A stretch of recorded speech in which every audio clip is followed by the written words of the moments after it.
من ربكم فآمنوا خيرا لكم،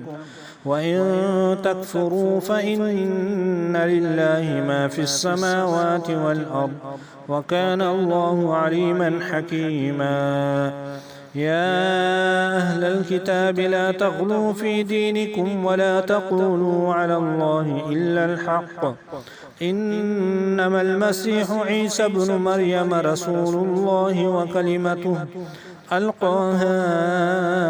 إلى مريم وروح منه، فآمنوا بالله ورسله ولا تقولوا ثلاثة،